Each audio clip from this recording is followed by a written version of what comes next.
In this video, we're going to go over RC circuits.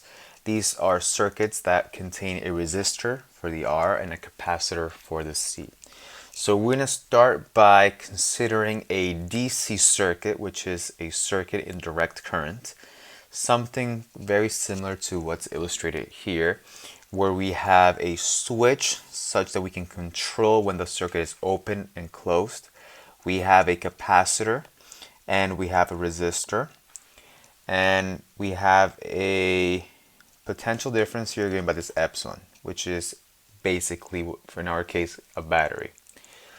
So what we're going to do is we're going to see how the capacitor is going to build up charge as a function of time, and we're going to call that charging the capacitor. And then we're going to see a relationship of how the capacitor discharges as a function of time. So here we're going to start with C. Again, the capacitor is going to start as uncharged.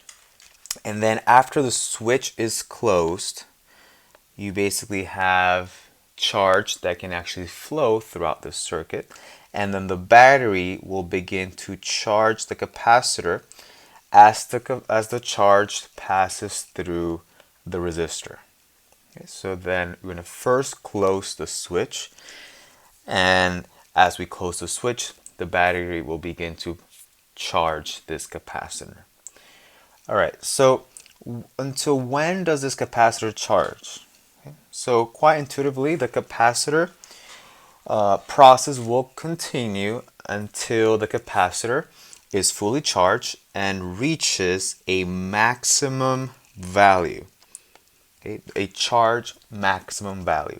And this maximum value will be given by the charge to be equal to C, which again is the capacitance, and then a voltage, which can be, for example, 12 volts as an example, or 16 volts, and so on. So let's remind ourselves that this epsilon is the maximum voltage across the capacitor. Now we're going to go between uppercase Q and lowercase q, and as a recap, uppercase Q, which is what we have here, will be our maximum charge, and then the lowercase q will be the charge at a given time. So we're going to use this maximum charge to actually solve for the charge at a given time t. So when the capacitor is fully charged, okay, this is a very important point because we're going to use it in the lecture worksheets. The current in the circuit goes to zero. Okay, I'm going to repeat that. When the capacitor is fully charged, so when you reach uppercase Q or Q max, as you can see in some textbooks, the current goes to zero. All right.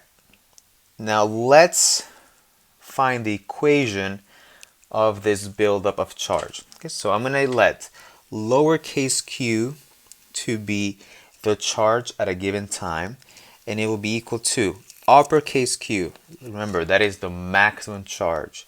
I'm going to multiply this by 1 minus e to the negative t. T will be the time over RC. I'm going to put another box here because this will be our charging equation. So in here we have T, which is a value of time. Okay, normally we're going to use seconds.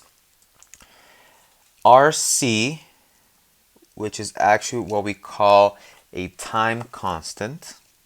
Okay, we're going to see this on the graph underneath.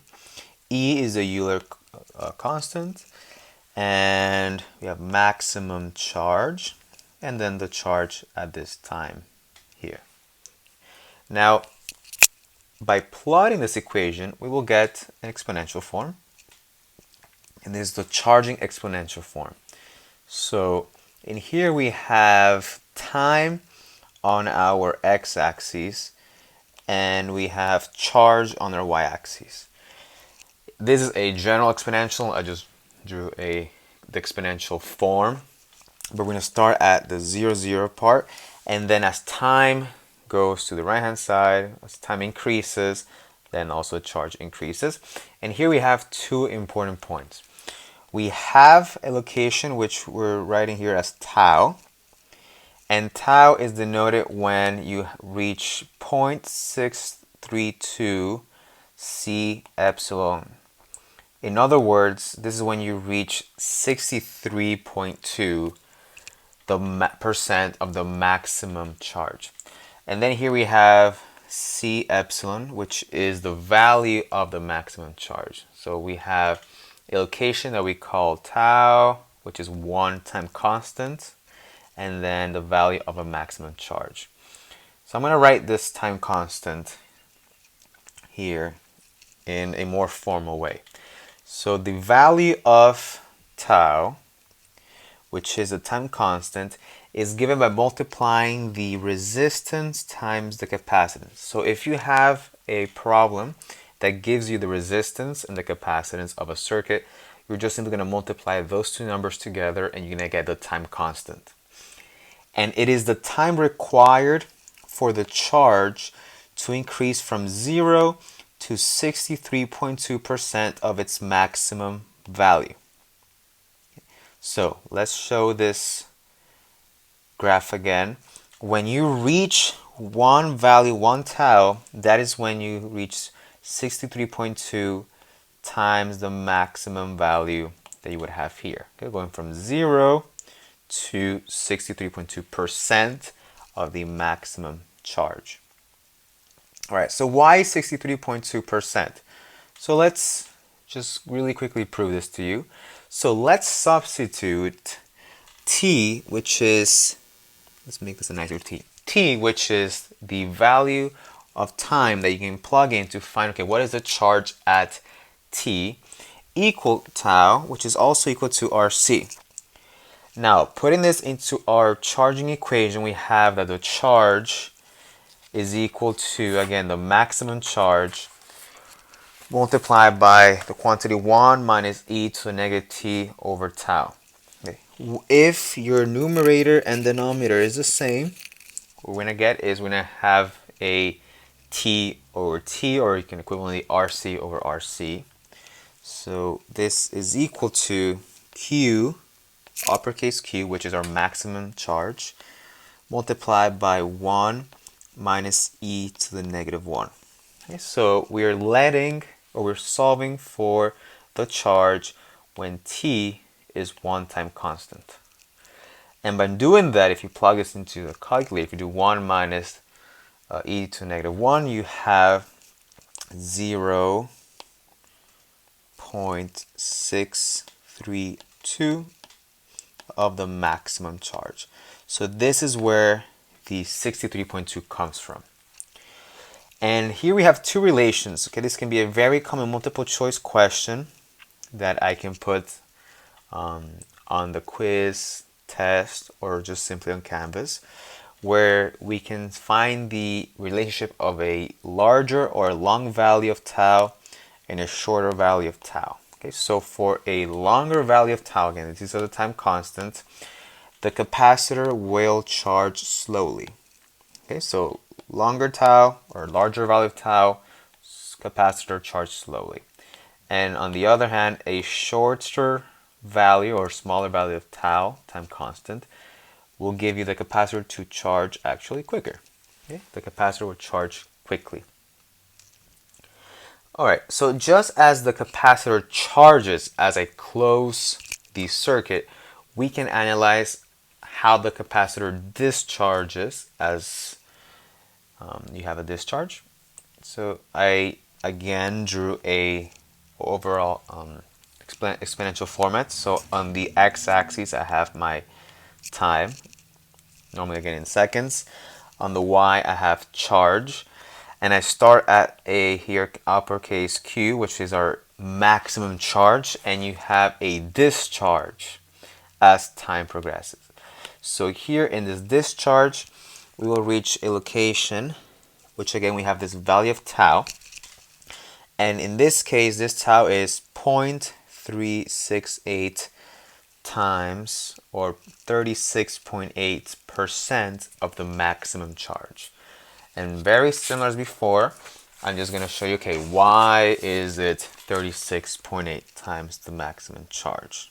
So when you switch, or when the switch is about to close, the potential difference across the charge capacitor will be the charge divided by the capacitance.